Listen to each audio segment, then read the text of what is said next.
안녕하세요. 자발리라의 바나바입니다. 많은 분들이 면접 시 퇴직 사유, 이직 사유에 대해서 어떻게 적어야 할지 고민이 많으신데요. 그래서 오늘은 제가 이직 사유와 퇴직 사유에 대해서 한번 아주 깔끔하게 한번 정리 한번 드리겠습니다.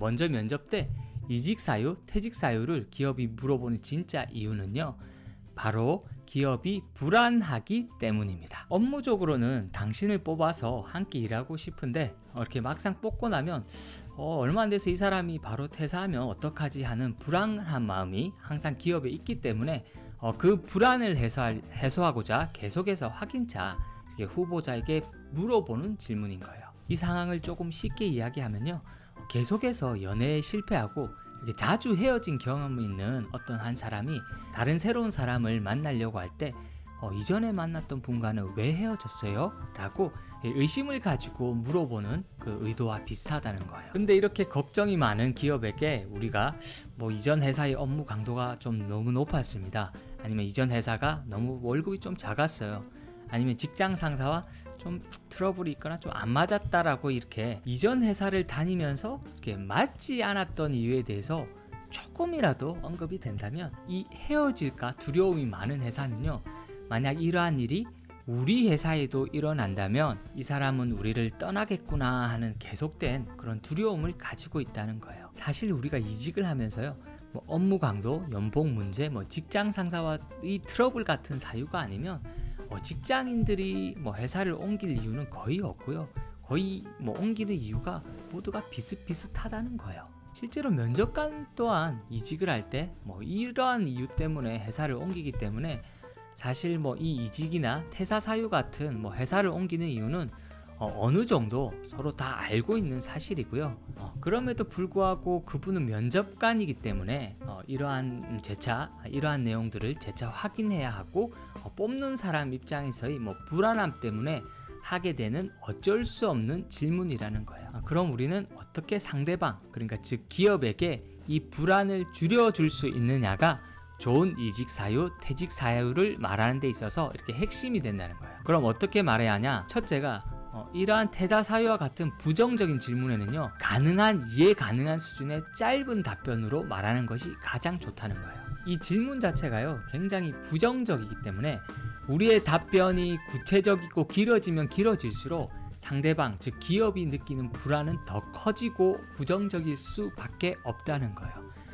새로 만나는 이렇게 옛 연인과 이렇게 헤어진 이유를 이렇게 말하면 말할수록 사실 서로의 분위기는 이렇게 좋을 수가 없는 것처럼, 이 퇴직 사유, 이직 사유도 말하면 말할수록 사실 이렇게 좋은 분위기로 나갈 수는 없다는 거죠. 그래서 우리는 가능한 이 이직 사유, 퇴직 사유에 대해서는 면접 때 질문을 안 받는 게 사실 가장 좋습니다. 경력직은 특히 헤드헌팅을 통해 이직할 때면 이력서에 이렇게 이직 사유를 꼭 적게 되는데요, 적을 때 가장 명확한 사유, 즉 면접관이 질문을 할 필요도 없는 정확한 사유를 적어주시는 게 사실은 가장 좋습니다.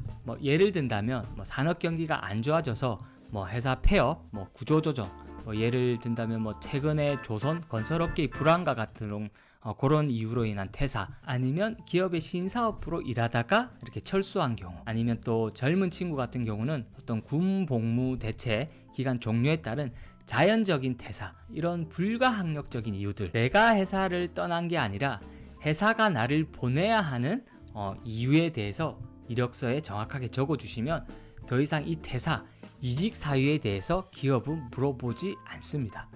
명확하잖아요, 퇴사의 사유가. 면접관 입장에서는요, 이직 사유가 명확하지 않은 경우 면접관들은 더 상세하게 이렇게 우리에게 물어보는 거기 때문에, 이런 확실한 이직 사유가 있다면 면접에서 질문을 받기 전에 꼭 우리가 이력서에 적어주시면 된다는 거예요. 그리고 두 번째로, 이렇게 확실한 이직 사유가 없는 경우에는요, 지원한 회사의 성장 가능성과 나의 기여의 관점으로 설명하는 거예요.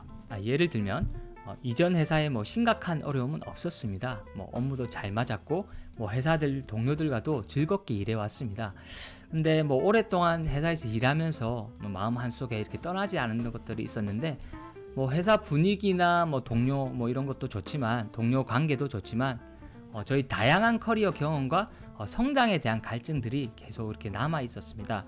그러던 중에 이전부터 관심이 있었던 기사에 채용이 있었다는 것을 알게 되었고, 이것에서 조금 더 커리어적으로 성장하고 싶어 회사에 기여할 수 있는 부분이 있을 것으로 생각해서 정말 오랜 고민 끝에 도전하는 마음으로 이렇게 지원하게 되었습니다. 라고 이전 회사에 불만이 있어서 이직하는 게 아니라, 이전도 좋았지만 지금 이 기업과 함께 하는 것이 더 큰 성장의 기회라 생각하여 정말 신중하게 생각해서 지원하게 되었다라고. 비록 이전 회사를 떠난 건 맞지만 이 회사에서 비전과 본인의 성장을 위해서 옮긴다는 진정성 있는 메시지를 보내야 한다는 거예요. 이러한 긴 말을 이력서에는 딱 한 줄로, 이전 뭐뭐뭐 업무 경험을 바탕으로 뭐뭐 분야에서 함께 성장할 수 있을 것 같아서 지원하였습니다 라고 하면 아무도 이 이직 사유에 대해서 따지고 캐묻지도 않습니다. 가끔씩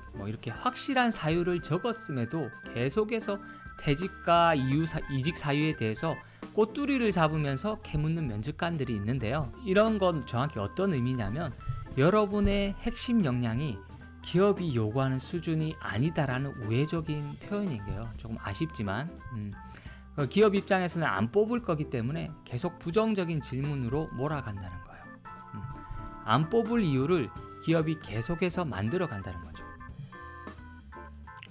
그래서 이런 대우를 안 받으려면 사실 우리는 꼭 실력을 쌓아야 합니다. 근데 앞선 경우가 아닌 또 다른 경우는 뭐냐면, 그 회사 자체가 원래 좋은 기업이 아니고 체계도 없는 그런 곳인 경우 이런 꼬치꼬치 묻는 그런 상황이 발생해요. 계속 구직자에게 우리 회사 안 떠날 거지라고 지원자에게 물으면서 기업 스스로가 이렇게 확신을 가지려고 하는 경우인 거죠. 이런 경우는 사실 뽑아줘도 우리가 절대 가면 안 되는 그런 회사입니다. 가면 정말 이렇게 멍멍이 고생할 가능성이 높은 그런 회사인 거죠. 절대 가시면 안 됩니다. 오늘은 이직 사유, 퇴사 사유에 대해서 말씀드렸는데요. 앞서 말씀드린 것처럼 면접관도 직장인이기 때문에 서로가 어느 정도 내용에 대해서는 예상을 하고 있다고 생각하시면 되고요. 그렇기 때문에 우리가 해줘야 할 것은 상식적인 수준의 이렇게 면접관이 이해할 수 없는 이직 사유만 아니면 되는 것이고, 너무 부정적으로 표현하지 말고 가능한 이직 사유는 짧고 명쾌한 것이 가장 좋은 퇴직 사유를 이렇게 표현하는 방법인 거죠. 오늘 배우신 내용대로 이직 사유 이렇게 잘 표현하셔서 좋은 기회들 꼭 놓치지 않으셨으면 좋겠고요. 지금까지 저는 바나바였습니다. 도움 되셨다면 구독과 좋아요 부탁드리고요. 궁금하신 사항 있으면 아래 댓글 꼭 한번 부탁드리겠습니다. 감사합니다. 다음에 더 좋은 정보로 찾아뵙겠습니다.